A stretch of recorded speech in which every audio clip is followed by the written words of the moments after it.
Déjà le match clé de la Liga. Nous allons à Barcelone pour la victoire et nous avons une énorme motivation pour le faire. Aujourd'hui, nous parlons de 5 raisons pour lesquelles le Real Madrid va battre Barcelone. Allons-y. Notre équipe est à 4 points derrière le Barça et nous avons besoin d'un tournant pour le titre. Jusqu'à présent, tout est entre les mains de Barcelone et ils se sentent confiants. Mais si nous les battons à Montjuïc, cela rendra incertaine l'équipe de Hansi Flick. L'équipe comprend cela parfaitement et considère ce match comme la seule chance de changer cette saison. Les joueurs du Real Madrid se sont entraînés dans une bonne ambiance et sont optimistes quant à battre Barcelone lors du Clasico.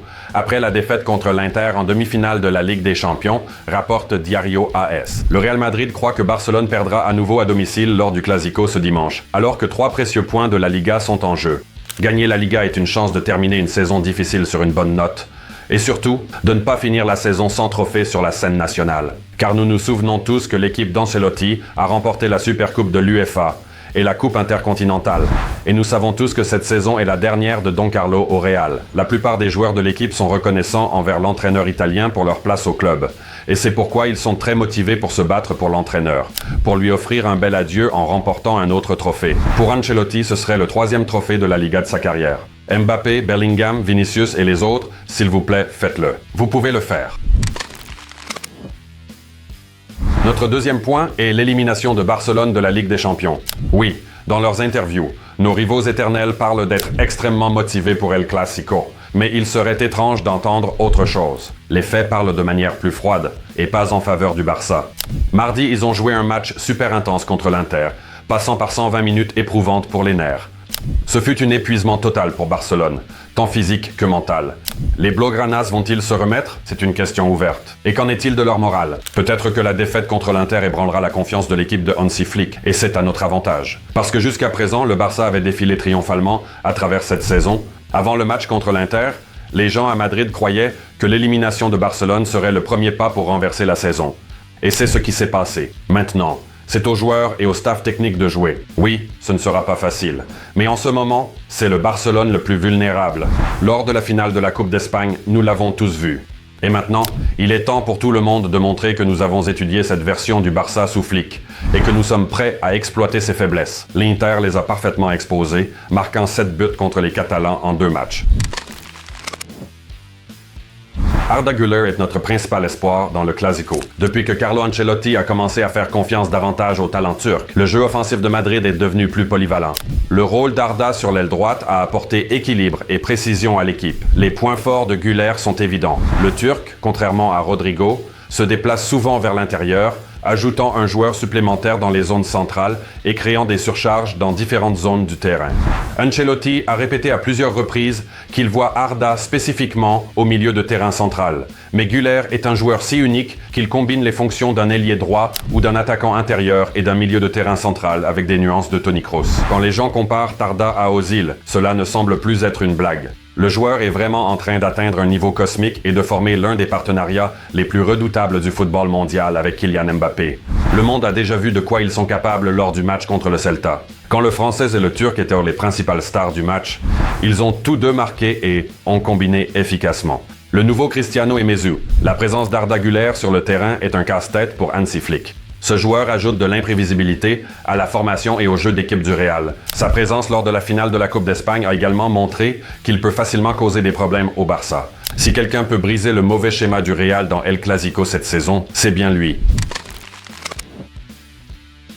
Parlons maintenant de l'aspect tactique de ce match.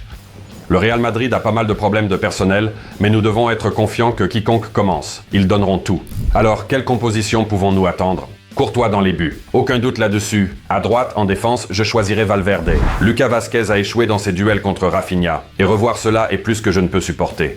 En défense centrale, nous devrions voir Asensio et Tchouaméni. Je suis sûr que le personnel médical mettra Raúl en forme pour El Clasico, car nous n'avons pratiquement pas d'alternative. Jacobo Ramón n'est pas prêt pour des matchs de ce niveau. À gauche, Fran Garcia, qui peut s'opposer à Lamine Yamal. Au milieu de terrain, nous devons compter sur des joueurs capables de briser le rythme du Barça et d'imposer notre jeu de contre. Le triangle Ceballos, Modric, Bellingham jouera un rôle clé dans ce match. Güler devrait être une option supplémentaire au milieu de terrain, jouant comme milieu droit en défense et ayant un rôle libre lors de la construction des attaques, pour libérer Mbappé et Vinicius dans des courses rapides. Le Real doit tirer les bonnes conclusions des récents échecs du Barça, qui se sont accumulés assez considérablement. La ligne défensive haute du Barça n'est plus aussi impeccable qu'au début de la saison. Cela a été clairement démontré lors des récents matchs contre le Celta et l'Inter, qui ont facilement traversé la défense du Barça avec des passes horizontales depuis les flancs. Le Real doit comprendre que c'est le seul moyen efficace de contrer cette version du Barcelone de Hansi Flick.